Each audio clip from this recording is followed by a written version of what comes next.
Alright, so this is not a tutorial video, but it is a quick rundown of Grammie's flan recipe. And I am making 3, one for us and 2 to take to the kids' house for dinner tomorrow. And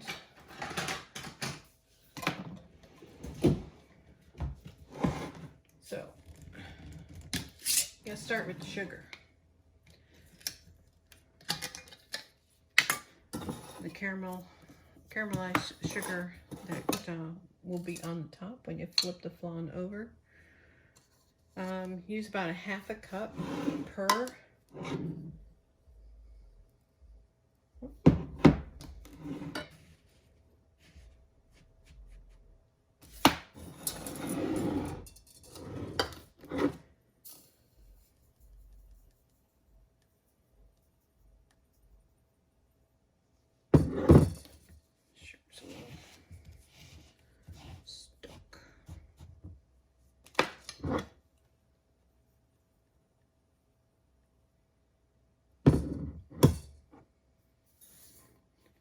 That's 1 cup. And that's about ½ cup.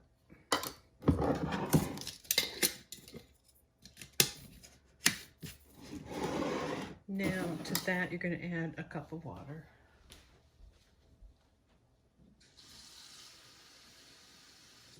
Actually about 3/4 of a cup of water is all you need. About 1/4 cup per ½ cup. Stir that up before putting it on the stove. And I'm going to put it on the stove and I'm going to turn it on high. I'm going to melt that sugar.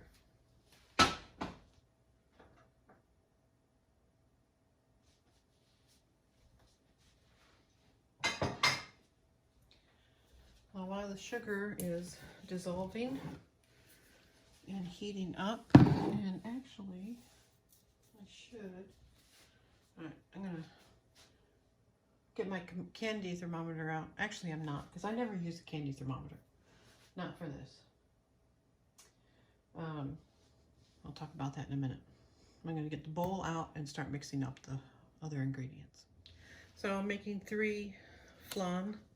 I'm just going to go ahead and mix everything all together and then separate it into the pans when I'm ready. I've got 9 eggs. That's 3 eggs per flan. So if you're only going to make 1, okay, let's start over. 1 flan is 3 eggs, 1 can of evaporated milk, 1 can of sweetened condensed milk, and 1 teaspoon of vanilla extract. That's it. 4 ingredients. And then there's the sugar that goes on the bottom of the pan. So I'm going to go ahead right now and separate the eggs and whisk those up.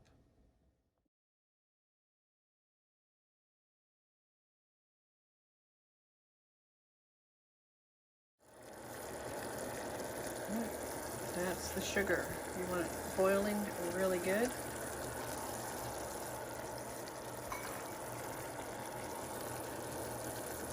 I turned it down from high to a high medium.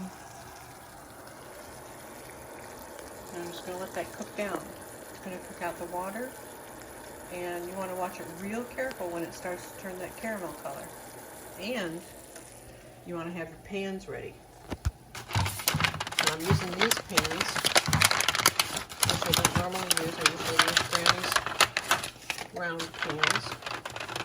So I'm going to clean these out and have them ready to go to put the sugar in.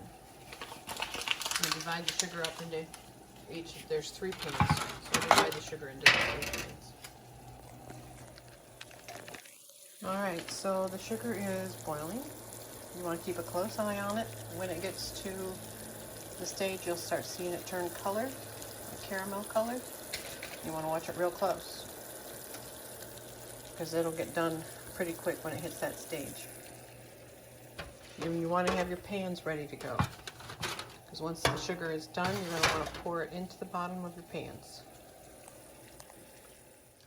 Alright, so now you're going to whisk up You don't want the eggs frothy. You just want them scrambled really good.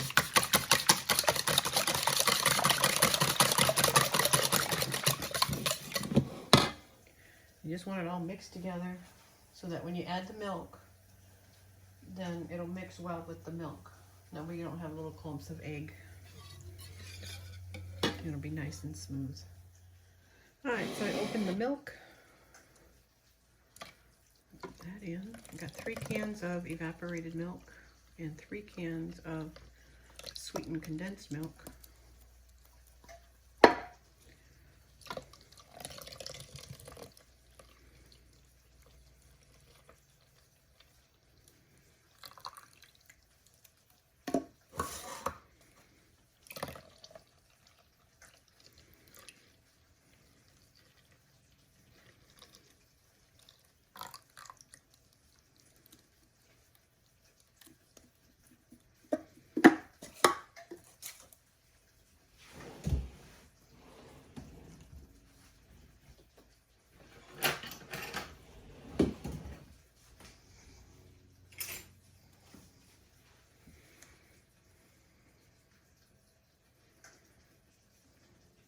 It's kind of chilly in here, so this is really thick right now.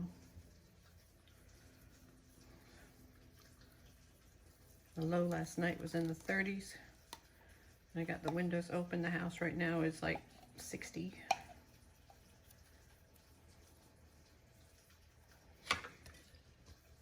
Normally this would pour right out of the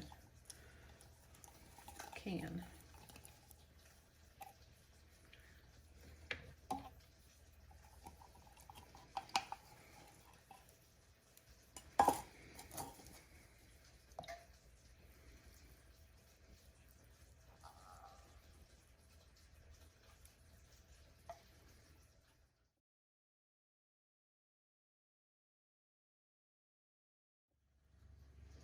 Now my bowl is a little full. Normally I only make 2 at a time.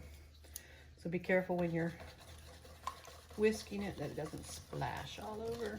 It'll be a sticky mess.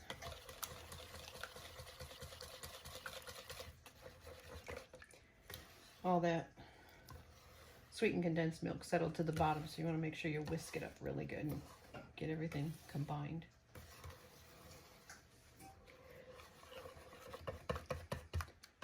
Now I will let this sit for a little bit. When I put the hot sugar in the pans, I'm going to put those pans on a towel in the refrigerator. I put it on a towel because I have plastic shelves.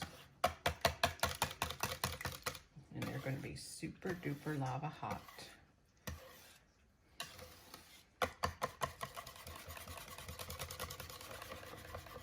I prefer whisking. Some people I've seen put it in a blender, and I think I did that last year. It turned out okay, but there was a lot of bubbles along the edge, and I didn't like that. Like as less bubbles in it as possible. It should be creamy, not bubbly. It's not Swiss cheese.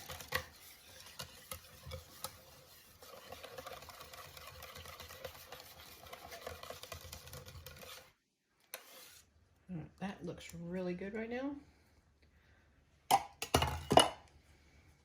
I'm going to cover that, put it in the fridge and let it sit while I get the sugar done. Sugar is starting to turn. I haven't stirred it only that one time.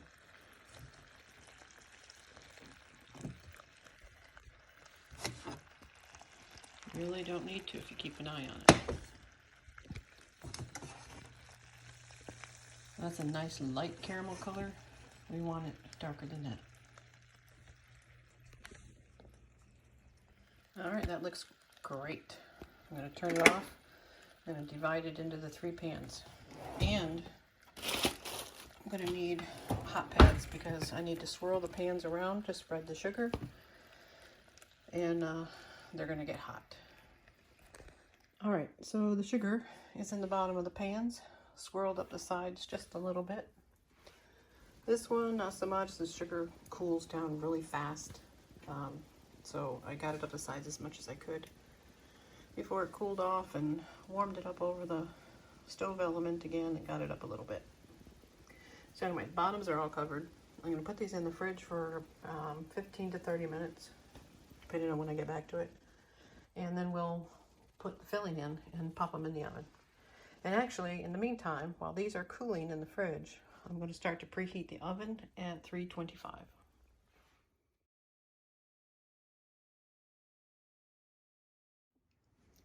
All right, so the oven is preheated to 325. The pans with the sugar are chilled and ready to go. I'm going to mix this up one more time. With this amount, I'm trying to be pretty deliberate with my stirring so as not to make a mess. And not put too many air bubbles in it. It's thick and creamy, ready to go. So I'm going to go get the pans of sugar so we can fill those up.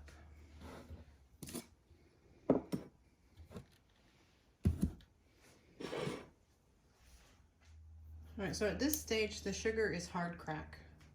You see this one already has a crack in it. That one's got a crack in it, this one's crackling. And when I pour the mixture into it, you're gonna hear it crack. And to get a little better, even distribution of the goodness into each pan, I'm gonna start off with a measuring scoop.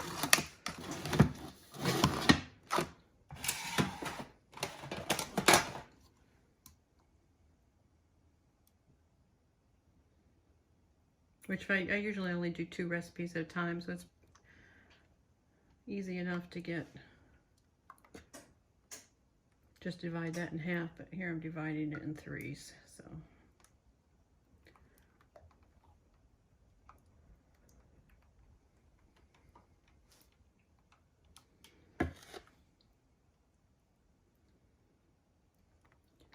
See, the egg mixture is incorporated well with the milk.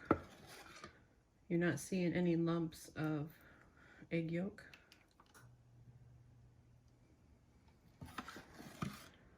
And not very much of the egg white pieces either. Everything seems to be incorporated rather well.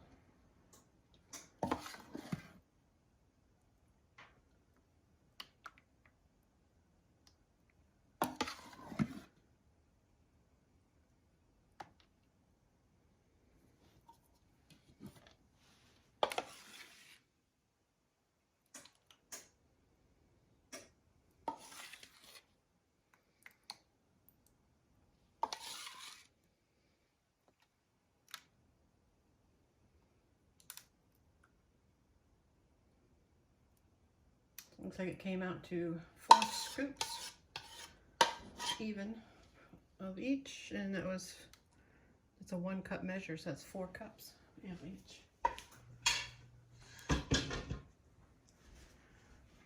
All right, so I'm going to place these in the oven, and then we're going to put some hot water in the pans around the edges here to make a bain-marie.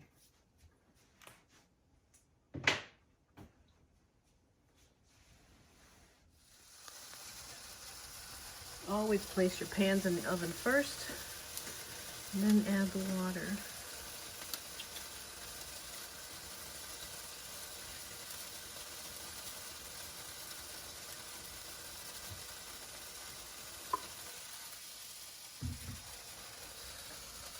I spilled some water in the bottom, that's where that sizzling is. So they're all in there. I'm gonna bake them at 325 for at least 40 minutes. I'm gonna check them at 35, and it might take longer. That's really gonna depend on the humidity. It's gonna depend on your eggs. You know, if you used small, medium, well, you wouldn't want to use small eggs. Medium maybe. I used large or extra large are the best. Makes them really creamy, very custardy. All right, so we'll be back in about 35 minutes and test them.